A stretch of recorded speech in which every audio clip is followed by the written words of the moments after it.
Good evening. I'd like to call to order the Fishers Board of Zoning Appeals for Monday, June 30th, 2025. I'd ask all that are able to please rise and state our Pledge of Allegiance. I pledge allegiance to the flag of the United States of America and to the republic for which it stands, one nation, under God, indivisible, with liberty and justice for all. Thank you. Secretary, could you call the roll, please? Mr. Ferrucci. Here. Mr. Grinslade. Here. Mr. Sylvie. Here. Mr. Stevenson. Here. And Mr. Lannon. Here. Thank you. We have quorum. We have a quorum to conduct business this evening. Our first order of business is approval of the previous minutes from May 28th, 2025. Do we have a motion? I make a motion to approve the minutes from previous meeting. Second. All in favor? Aye. Motion passes. Moving on to the public hearing. Our first public hearing is the Wilson Garage, case BA-25-9, address 16465 East 101st Street. The request is consideration of a development standards variance from sections 2.3.4 and 3.2.3 of the city's Unified Development Ordinance to allow an increase in the size of a legal non-conforming structure from 240 square feet to 576 square feet, which is a 140% increase in the size of the structure, a decrease in the minimum size of the lot from 15,000 square feet to 4,950 square feet, and a decrease in the front setback from 40 feet to 7 feet.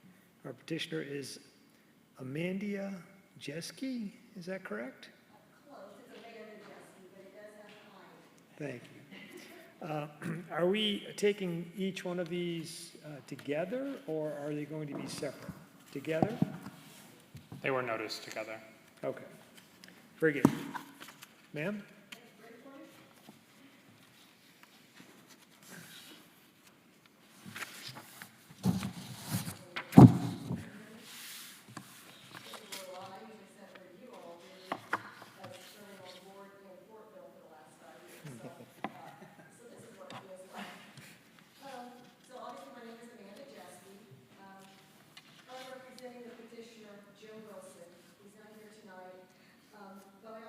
Interest in the variance as our property connects with his.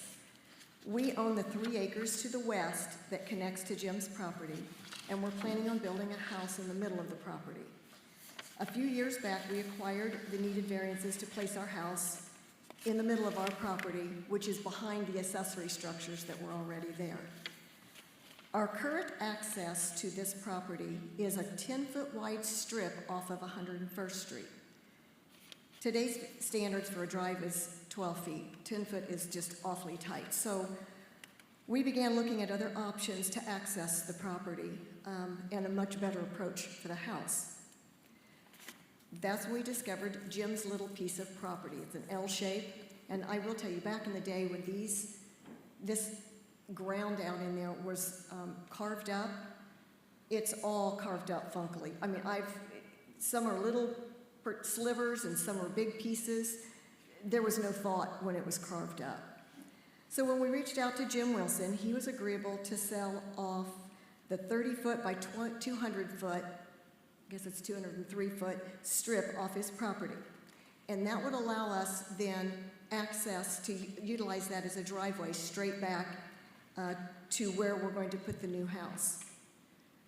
Right now, there are 2 structures that sit on his L piece of property. One's a 2-car garage and one's a 1-car. There's these little crappy vinyl-sided garages that were built back in the day all over the place back in there.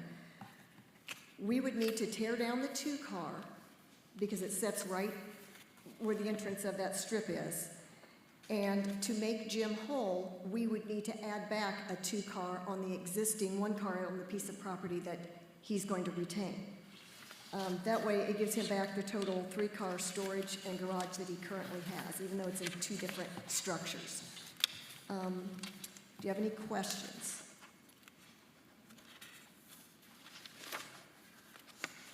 And I will say that this piece of property, I'm an architect, and this piece of property, it's so small you can't even put a house on it. There's not much other use for it. I think it was, I heard it was won in a poker game back in the day. That's how this guy wound up with it. Kind of interesting. So the piece of property you're talking about is the one you want to put a driveway on, correct? The one I'm interested in is the big long piece. Right. My property is not shown on there. It, actually where it says the 29.4, the very end, mine is a big 3-acre piece of property that connects to that. Yeah, right. You're at 16423 East 101st? I'm sorry, I can barely hear you. Are you at 16423 East 101st? Yes, Okay, very good. Thanks. yes. Thank you, ma'am. Okay, thank you. Staff?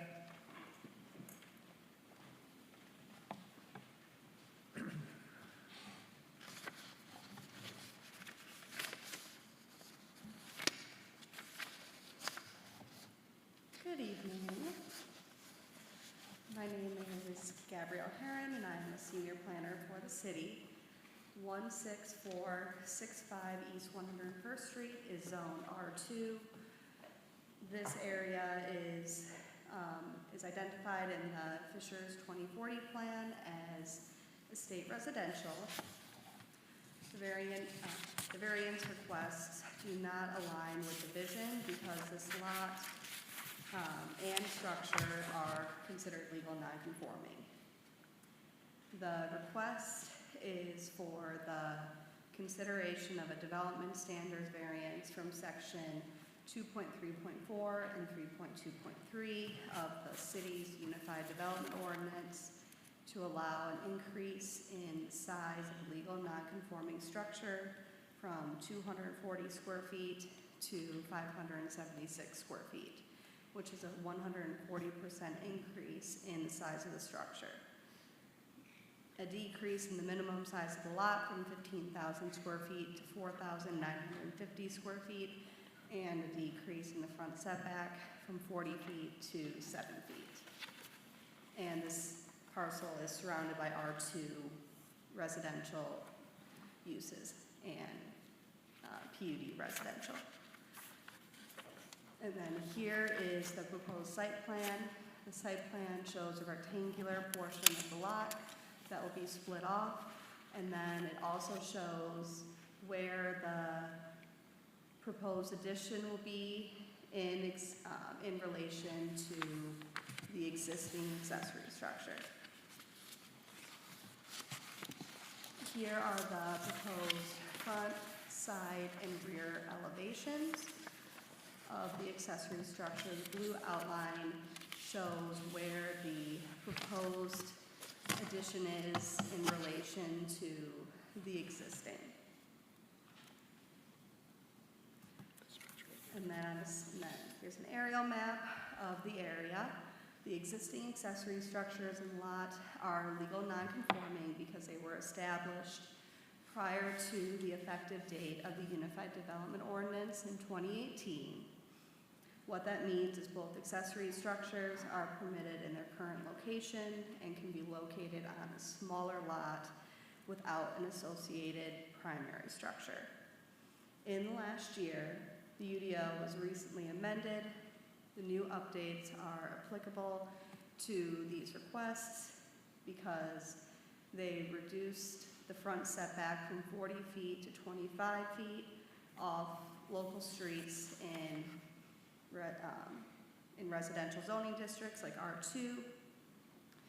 One purpose of this variance request is to split off approximately 0.11 acres represented by the blue shaded area on the aerial to add a second drive to 16423 East 101st Street, which is directly west, as you can see.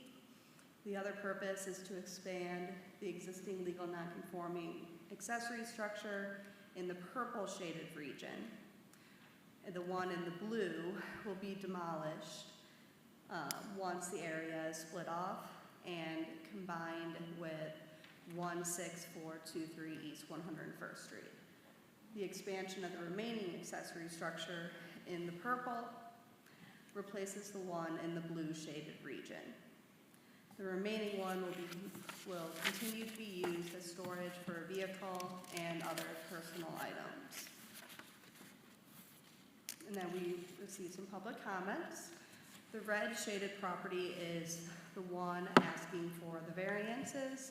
The green shaded property is the one that will accept the .11 acre portion of 16465 after the platting process. And then the property owners with public comments are indicated by yellow stars. So the first one, Danielle and Matt Clark, they asked whether there would be changes made to their property.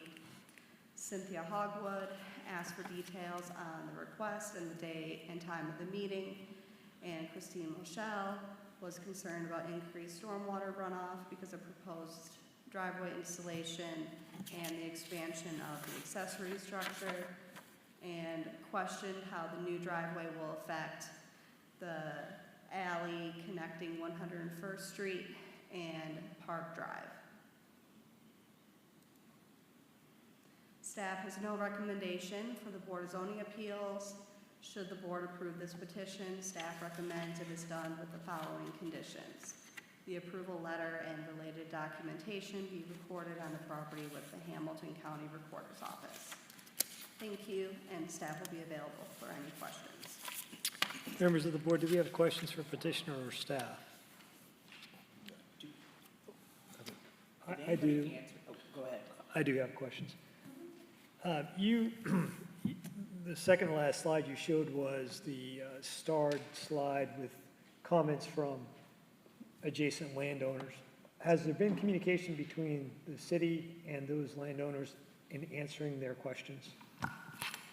Yes, there has. Okay. I laid it all out for the first two commenters, and then I addressed the concerns of the third. Okay, so can you go into some detail about the stormwater runoff and how that was addressed? Because that seems to be, out of the three issues that you presented, that seems to be the most significant. Yeah, I can talk on that for a Thank second.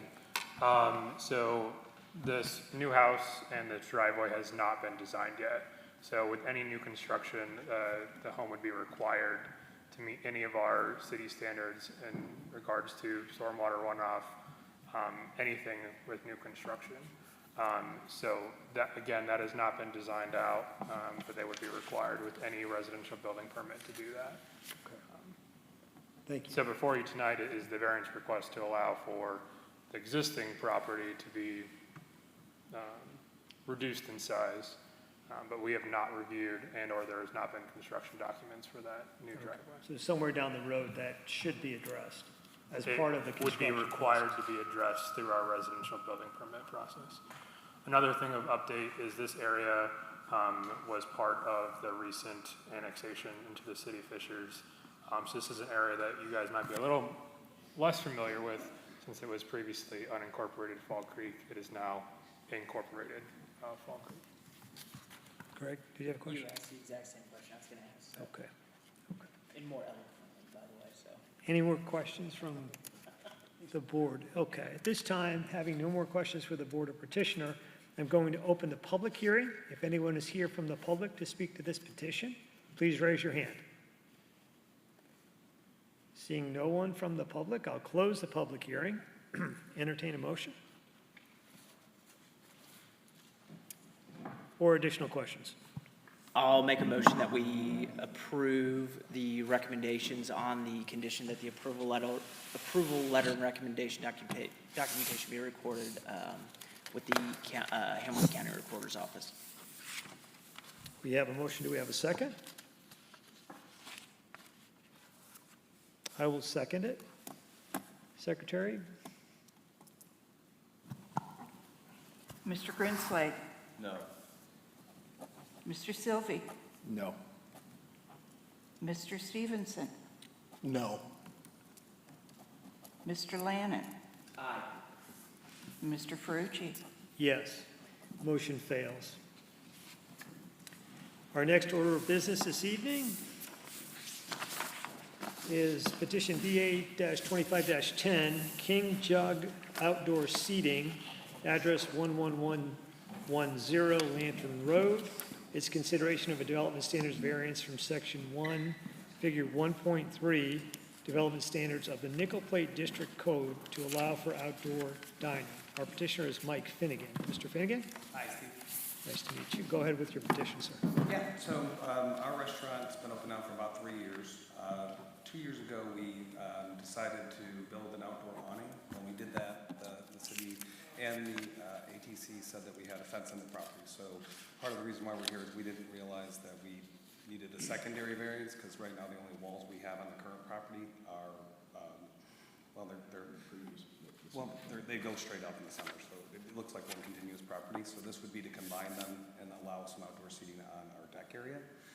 When we inherited the property from the apartment complex, it was very poorly maintained. Had several dead trees, and so we put a nice astroturf and a couple decks. In addition, there were some concerns about the noise, so we've committed to performing only acoustic acts with 3 people or less. And since we made those changes over the last 6 months, we have not had any complaints outside of the special permitted event we had for St. Patrick's Day. So as far as the property goes, that would expand our footprint. So last year we partnered with, well, actually 2 years ago, we partnered with the city to expand the parking lot that's at the Cheney Creek area and added, $40,000 in investment to add spaces there. So far, and then we worked with them to get street signs and painted. So we really haven't had a congestion issue since we've made those changes. But again, this variance was just, we found out that we did not have, the proper paperwork to be able to operate that deck. Very good. And then the area that just sits outside of it. So we worked with the mayor's office to come up with a solution there. Thank you, Mr. Finnegan. I think Anything also, else? I just, when we took over the property. Sir, I'm sorry to interrupt you. Could you state your name and your address? Randy DeJohn, sorry about that. When we took the property over, the outside area was not ours in the lease. We were doing music out there. We were, and that was, at that time, that was only acoustics. There was no bands because there wasn't a stage. We asked the apartment building to put that in our lease because I wanted to feel like, because it was really not, it was poorly managed. It was dead grass, dead trees. But that fence line that we have was the end of their property line. That's where their grass went to, their sidewalks went there. Everything went to that line where we have our fence now. So they put that in our lease, and the agreement was for us to maintain that piece of property. And that was the agreement. Yeah, and now we've invested several $100,000 building out the area. 185,000, I think we're at right now, is what we've put into that area, inside the fence. Okay. Members of the board, do you have any questions for petitioner? Staff?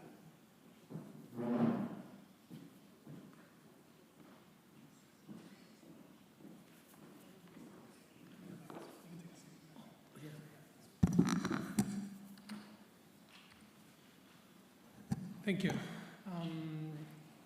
Kevin Martin, Assistant Director of Planning and Zoning, presenting variance 2510 for King Jug Outdoor Seating. Just a little bit of background on the site. The property is located at 11110 Lantern Road, at the intersection of Lantern Road and Fishers Point Boulevard, as noted on the screen. The request is a variance from the Nickel Plate District Code, Section 1, Figure 1.3, which is the development standards for this area. The property is zoned within the Nickel Plate District. It is zoned a village center, as noted in the image. And as you can see on the image as well, the surrounding zoning is also village center to the north, to the east, and to the west. And then over to the south, there's some town center residential zoning, which is noted in the blue, and then PUD-M zoning, which is there in the gray on the south side, and that is the Lantern Point planned unit development. When it comes to the Fishers 2040 comprehensive plan, the future land use designation for this site is neighborhood mixed use. In the surrounding areas, there's also some parks and open space designation and some core residential over on the west side. And then across I-69, there's the employment node designation. I will note that this designation, the neighborhood mixed use, identifies residential as a primary use, but also allows for neighborhood commercial uses throughout that designation. So with that, I'll go back to the request. So a little bit of history. King Jug received the variance for outdoor seating back in March of 2023 from this board. And since then, and as the applicant communicated, they've expanded the use of the outdoor space. The 2023 variance included what we are calling the covered patio in this image, which is there noted in blue and is self-explanatory under a roof structure. Today's proposal includes two more areas, which are noted here as the standing area and the seated area, with a clear walkway between the two of those areas. I will note that the proposed occupancy limits for those areas have been derived by the city's fire marshal and the building commissioner in accordance with state regulations and state fire code and state building code.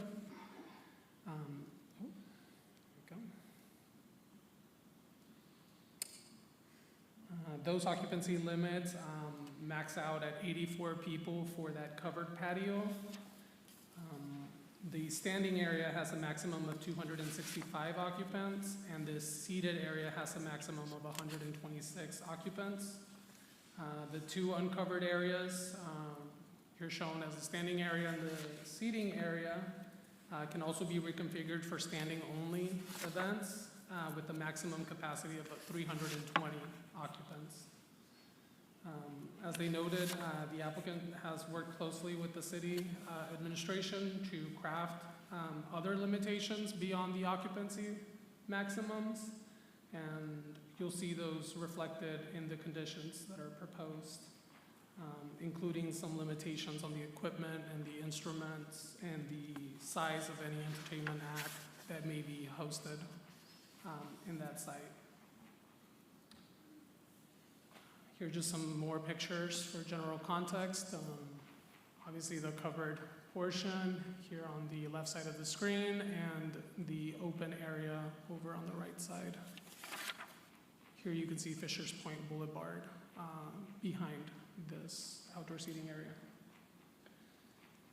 Since the public notice was published, we've received a couple inquiries, three inquiries, one from a nearby resident and two without an address attached or associated to those comments. The first one, as you can see here, from Michael Bajo. I'm sorry? Michelle Hijo, who, as you can see, is across Meadows and just a little bit over to the north, citing occupancy, some issues with the occupancy limits, the parking for the use, some history on the patrons' disorderly conduct in the area, as well as those patrons' traffic speed as they're leaving or arriving into the establishment, and general noise issues. We've also received comments from Sue Anthony from Windsor Management, for Regency Windsor Management, speaking to this being counterproductive to parking passes that are proposed for the area. And then from Christina Stensky, also citing parking concerns. I will note that the establishment offers a shuttle service for additional off-site parking. I'm sure they can speak more to that effect. And then also I'll note that the city is currently working on a strategy, parking strategy for this neighborhood and this area specifically. Members of the board, do you have questions for the petitioner or staff? If I may, let me just throw out the conditions. Staff is recommending approval with the specific conditions that were crafted from that task force that worked with the applicant from the city administration. The first one is our standard condition that this be recorded with the Hamilton County Recorder's Office. The second condition is mainly on the music that's allowed would be allowed on this area, with with restrictions to acoustic music with no drum sets or percussion sets. It also notes that bass guitars, electronic keyboards, and any other playover tracks cannot be plugged into amplifiers or PA systems. It specifies that no more than 3 instruments can be used at the same time, and that all other instruments, including microphones, shall remain at or below the decibel level allowed by city code and the noise ordinance. Condition number 3 is the occupancy limits for those outdoor areas. As I described previously, maximum of 332 for if both areas are in the standing configuration, and then if they're in standing and seated, it's 265 maximum standing and 126 seated, and also a maximum of 84 occupants in the covered patio area, and also that the clear walkway needs to remain clear of furniture, equipment, or any other obstruction. And then condition number 4 requires the applicant to work with the Fishers Engineering Department to seek a separate public right-of-way encroachment agreement. With that, I'll conclude my presentation unless you have any questions for me.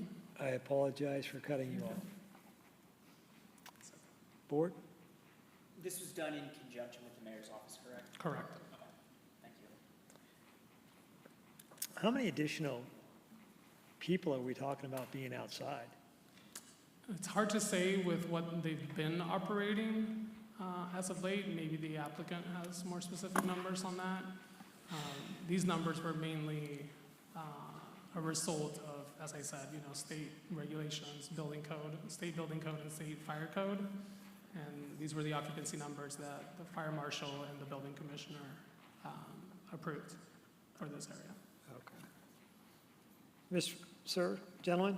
Yeah, about the occupancy, standing room 232, we have, I think, 16 or 17 lounge chairs, and when those get full and the tables are full, there's nobody standing. When we have our big bands, I would say there's a few people standing. We put 104 people in tables, maybe a few more, because we do have a couple 6-tops, but we have, I think we have 25 tables and 3 or 4 6-tops. So that's about a little over 100 seated, plus the 12 or 13 chairs we have. On a busy Friday and Saturday night, we charged when we had big bands, so I had an idea how many people came through the gate. Most I've ever seen out there was 210 people come through the gate. That was a paid event. The inside holds around 60 people, I think, 70. So add that to that, So we've never, close to 332, thanks for that many people. But yeah, we don't think we can possibly do that. How much staff along with those 210 people are you? We have, that's the question. The questions from the public? Yeah. Thank you. We staff on a busy Friday, Saturday night, 12 to 13 people. So there was no way that 12 or 13 people could even come close to that. Ma'am, excuse me, you will have your opportunity, okay? I haven't opened the public hearing. I will open the public hearing, and you will have a chance to come. Everyone in the room who is here from the public may approach the podium, state their name, be respectful, and state their position, okay? Please do not interrupt this gentleman again. Thank you. Go ahead, sir. Thank you, Steve. Yeah, like I said, so 100, and we have, and I'm not 100%, 24, 25, somewhere in there tables. We seat, when it's completely full, a little over 100 people, and then we have the 12 chairs. But there's not too many people ever standing around. Now, we do have a bar on the outside that people stand there. We put one bartender out there, and he takes care of the chairs. That's what his position is out there. So he takes care of 12 chairs. Every once in a while, when we're on a waiting list, you'll get 6, 7, 8, 9 people standing out by the bar. Maximum people, like I said, the most I've ever seen it was a little over 200, and that's when we used to have full bands. I haven't seen that since then. We've had some weather issues, so we haven't been that busy as of lately. But yeah, complete capacity a little over 200 is the busiest I've ever seen it there. Thank you, sir. Thank you. Members of the board, any questions for petitioner or for the staff? I'd like to open the public hearing at this time.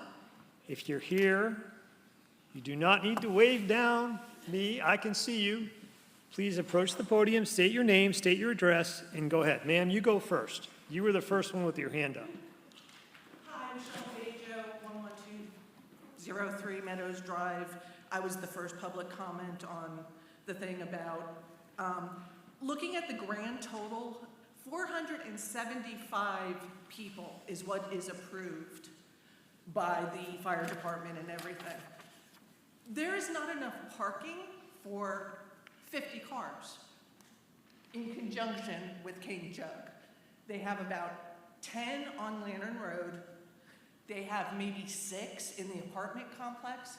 The overflow, they say they have a shuttle service. I have never seen that work.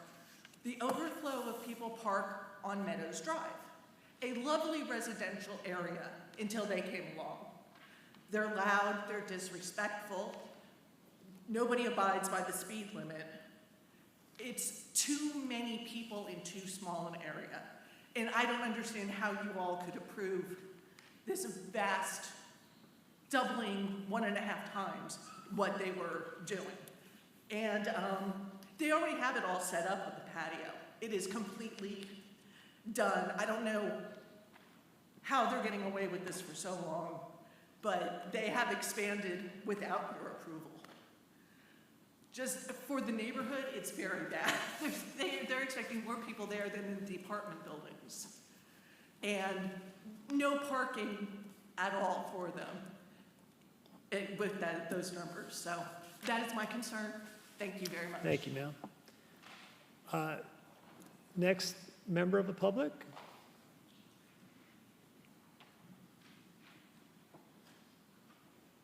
I just want to really address the parking as well, Fred. Sir? State your name for the record, My name is please. Fred Shield, live And your at address? Heritage Meadows. Is there a way to go back to the slide that has all their, the photos, the aerials? Is there a way to do that? Could you, IT, can you turn off the timer, please? yeah, Either way, if we can get it back, that'd be great. They did a great job paving the Cheney Creek parking lot. It looks wonderful. It is noted clearly on the sign, dusk till dawn is when that park is open. Half of that lot is, or for dawn till dusk, half of that lot is for people who want to use the park. So whenever they do this, it's well before 6 p.m., which their half opens up. That entire parking lot is full of King Jug patrons. So when people want to use the park, they cannot. And then, of course, the other half is all reabsorbed also as well. The parking on Fishers Point Boulevard, if you look behind you, you'll see the green area that says Parks on the north side there. That is actually owned by Heritage Meadows property. I have photos, if you'd like to see, of Randy who parked his truck on the parking lot, on the sidewalk there on the curb yesterday. They use it like it's their own, and it's not. They are renters there. They moved into a neighborhood. Fishers Point Boulevard is so busy every day, it's hard to get in and out. If you also look at this picture, they conveniently left their employee cars parked well within 20 feet of the curb. The one side of the street where they're parked next to them, they use it as employee parking daily. There's 4 signs, they say carry out only. That side of the street is supposed to be no parking, and Fisher's Law says no parking within 20 feet of the curbs. Again, these are just parking issues of us trying to get in and out of our homes. That's my biggest concern. As far as capacity goes, if they can get the people in there and get them shuttled and it doesn't affect the parking and his customers aren't in front of my house, which we have a plan for that in effect anyway, they'll be ticketed $150. As soon as that gets out, his patrons won't be parking in our neighborhood anymore. That part's gonna be corrected on its own. So the parking's really gonna end up being his issue, but I'm just trying to figure out how. They have 47 parking spots and they wanna put that many people there. 47 parking spots, 4 people a car, that's 180 people. It's simple math. They don't have the space for what they wanna do. And again, they've already built it out before asking permission. thank you, sir. I don't know. Thank you. Use that as Folks, if you're here to speak to this petition, we've heard 2 members of the public talk about parking concerns. If you have something new to add beside a parking concern or parking concerns, please approach the podium and state that concern. We're well aware that there are parking issues now that two folks have expressed their concerns to us. Anyone else here from the public to speak to this petition? Ma'am, sir?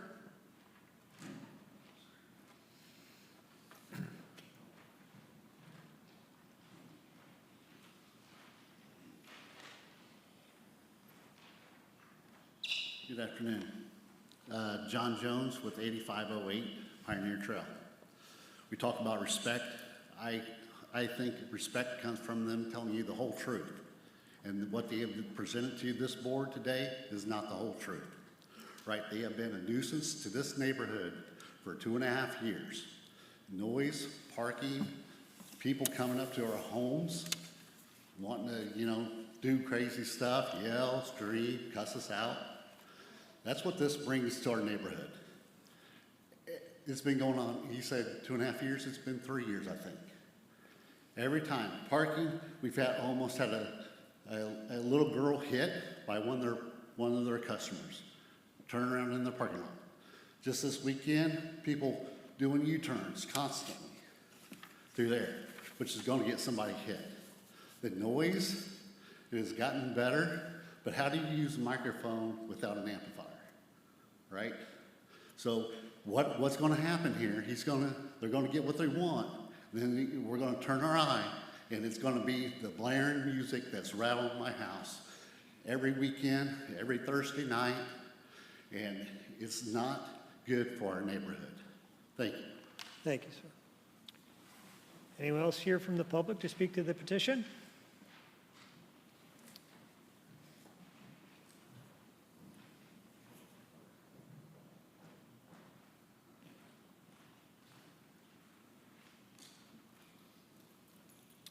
Hello, my name is Joe Nixon. I'm a resident of 7611 St. George Boulevard.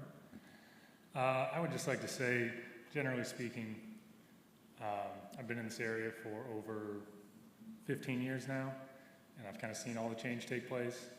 And given the vision for the Nickel Plate District and the vision for this area that was put forward quite a few years ago as a collective effort by the mayor, by public input, given that vision, King Jug is a phenomenal business. It is a bright spot in the area of the village center of the Nickel Plate District. It is exactly what is needed. It is exactly what, when people put this vision forward, what they were hoping to get. The slogan is smart, vibrant, entrepreneurial city. These are entrepreneurs who have a great business. They've invested so much. It's a really smart place, kind of off the beaten path spot. It's a wonderful place for this kind of outdoor, indoor, family, live music. It's buffered by apartments. It's buffered by nature preserve. It's buffered by I-69. So I understand the complaints that you hear, but I think those complaints are more the general vision of the Nickel Plate District that is being pushed back on. As far as King Jug in particular, it's right in that vision. It's perfect. It checks all the boxes.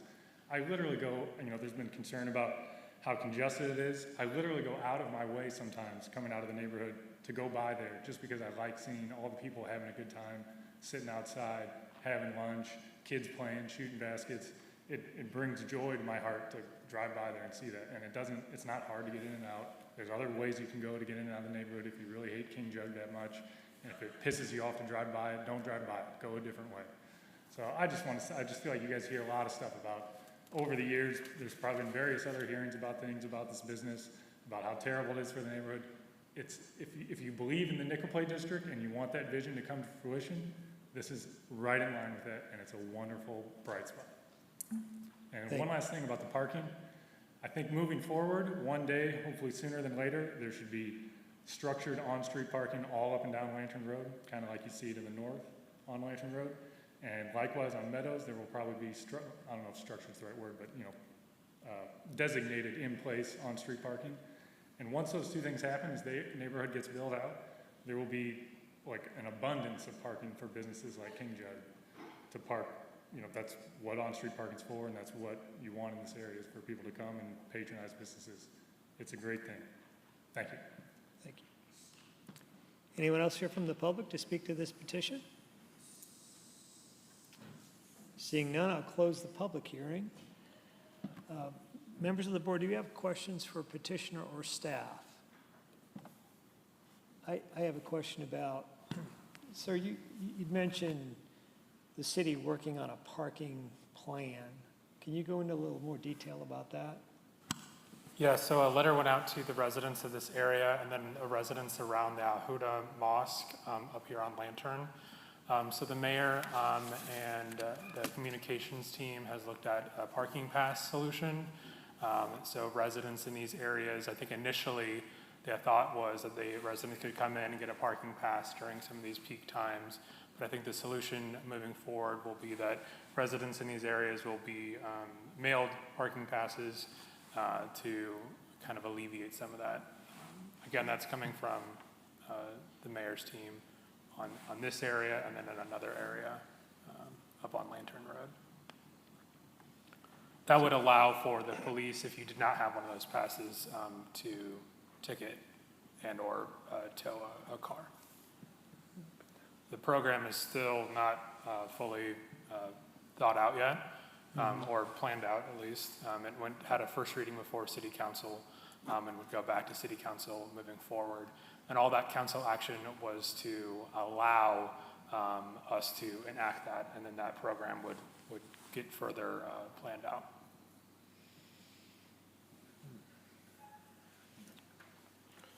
Ross answered my question that I was going to ask, if this has to go to the city council for approval regarding the program that you're referring to. So, correct, yes. It had its first reading. They were not prepared yet to move forward with it.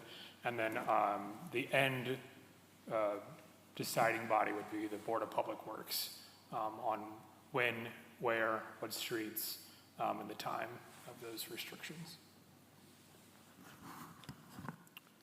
When is city council scheduled to work on that? The next city council meeting is July 21st. July 21st. Yes. Tom? Sir, as a petitioner, you have a right of continuance. I'll speak for myself as the board chair. I have reservations about approving a petition prior to the city actually hearing and working through details related to parking. Because as you can tell from everyone here in the room that has spoken about this, parking is a major issue or concern for them. I think your petition would be better continued to allow City Council to hear and to work on a parking plan for the area. However, it's up to you to ask for continuance. You're guaranteed one by right. So you can ask for continuance this evening, or if you prefer, the board could hear your petition and make a motion to see if it passes or is denied.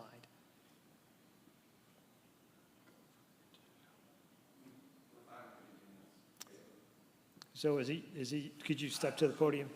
Thank you. I personally would love to see I want to get to the end of this. Honestly, we made a mistake at the beginning because our patio was so low, we didn't know we needed to get it rezoned. It was just all ignorance at the beginning, so I apologize for even wasting your time at this point because we should have got it zoned the right way the first time. So that if we want to take a little bit more time to make sure that we figure out the parking thing, we're all about it. I mean, as we said, we've already invested tens of thousands of dollars trying to fix parking, and we do, if we expect a very big crowd, run shuttles from a commercial building that's about 6 blocks south.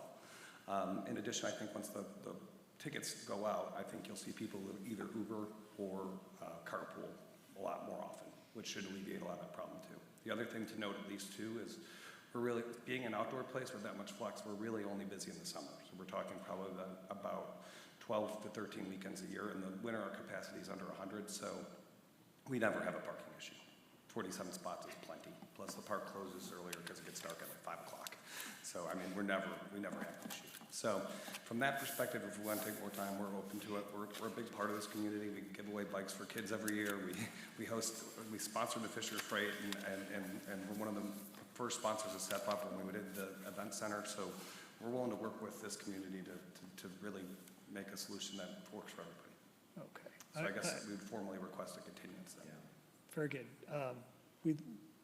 With that, we'll entertain the motion for continuance. Make a motion that we continue this after the city has a chance to work on their parking program in conjunction with the judge. Okay, I'll so second that. We have a first, we have a second. Secretary, this is a little odd. He's guaranteed a right of continuance, and I think he's asked for it, so it's going to happen. Yeah, so at this point, it will be continued. My preference would be to be continued until after the July 21st City Council hearing. I think our next meeting will be after that date anyway. Is that right, Ross? Yes, the think next it's the meeting is 23rd. the 23rd. Now, I will note again that the council action is to allow for us to create a parking pass system. We don't have that anywhere, because we're all familiar with that. So a program, thank you.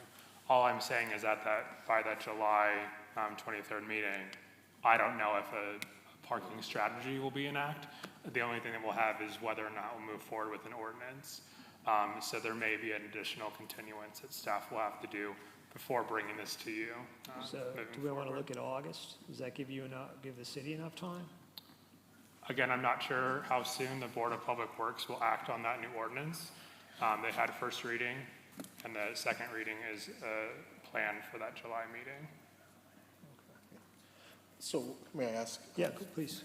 Ross, looking at the city council, if the program is approved and also through Department of Public Works, I know routinely we may have conditions on our motions that the petitioner will work with the city as it relates to certain issues regarding our approval of that. Assuming that there may be an approval at the city council level, but there won't be, I guess to use figuratively, any meat on those bones, there's still going to be a process that you have to go through to implement this program. Correct. And I'm assuming that that process will not be concluded even if we have the meeting in August, in my opinion. However, we could have considerations from the board in terms of interactions that the petitioner will have with the city in light of the fact of a potential approval of the program itself. That is correct. Okay. I just anticipate not having a parking strategy at your July meeting. So if you wish to continue it, at least for that 2 months, I think that would be your best course of action. Are you guys comfortable with August? Yeah. Okay, that's what I think we should do. I would say one of the main concerns that some of our city councilors had, along with residents, was the noise. And so the petitioners have worked with staff and the administration to already begin adjusting their music schedule that doesn't adhere to all of the parking concerns and these things that were built afterwards. But one of the main points in this was the music and the concert, so they have already adjusted that. Do we want to entertain Can I that? just add one thing to the music? And even one of the residents said it's gotten better. We have acoustic only right now. We have no bass players, we have no drums, we have no synthesizers. You know, we've cut that. And honestly, a couple months ago, when we started cutting the bands, it was hard to find replacement bands this late. So there's several Saturdays and several Thursdays we don't even have music. And one of them's just coming up this weekend. We have no music because I couldn't find any replacements for the big bands so late. So there's a lot of times we don't even have music. And just one more thing with some of the residents. We understand the parking issues. We have parking issues, no doubt about it. But we've done several things to help with the parking. We put money into the parking lot down there. You know, we have 16 spots in Pullman Point, not 6. We have 16. We've got a service on Friday and Saturdays. If we're expecting a big weekend, we shuttle people down to the daycare center. We've used that lot now 3 times. That costs us about $500 when we do that. I have put people standing down the street in yellow vests. No one seemed to say anything about that, to make sure they don't park in front of people's down the street, which they can park on people in the street. There's nothing that says you can't park down there, but I put people down there because I didn't want them parking near their homes. I think we've done it. We're trying to do everything we can, and I understand your guys' frustration a little bit. Yes, we have a restaurant. It closes at 10 o'clock. Our clientele is 35 to 65. The police has never once been to our place for a fight or drunk or disorderly ever. It's not the crowd we have at our place. Again, it's 35 to 65 is our crowd. And again, music is cut off at 9:30 too. We could have played music till 11 o'clock. I did that 9:30 to be respectful to our neighbors. And I do understand, yes, we have a restaurant in your neighborhood, but it is a kid and dog friendly place. If you look at our reviews, we run an honest business basically, and we do care about our neighbors and our people around us, and we're doing everything that we can to make it better. We really are. So thank you guys. I appreciate it. So I have a question for you, Rodney. From the perspective of approving the petition as to acoustic music only, we're able to do that this evening and continue the rest of the petition. Is that true? Or do we have to continue the whole thing?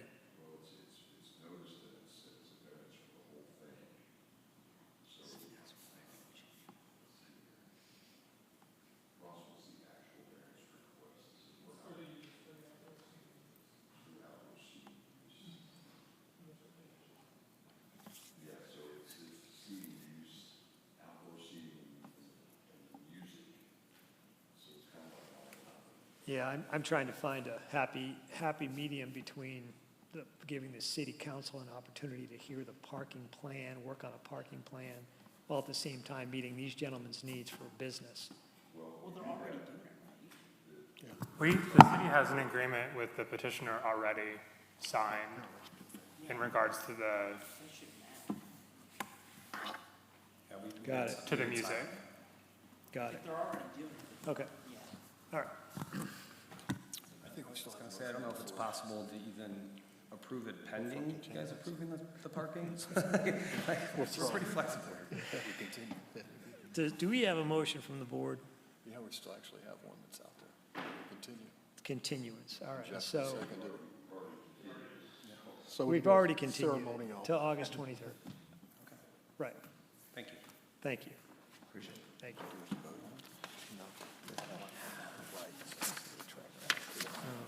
Our motion was duplicative.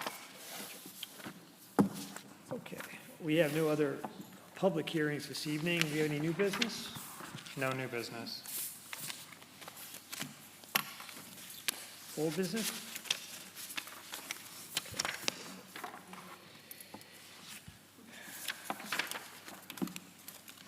Staff communication? Yes, I have one. In compliance with HEA 1509, which is codified as Indiana Law 5149, the City of Fishers is required to disclose the name, appointing authority, and terms of all the boards, commissions on our agendas, notices, and websites. You will see on the Board of Zoning Appeals website that has been updated to reflect this requirement. This law does go into effect tomorrow, July 1st. And I wrote this earlier, but I still do not anticipate having a July BZA meeting, which was scheduled for Wednesday, July 23rd. So we anticipate seeing you guys back here in August. Very good, thank you. This time I'll make a motion to adjourn this evening's meeting.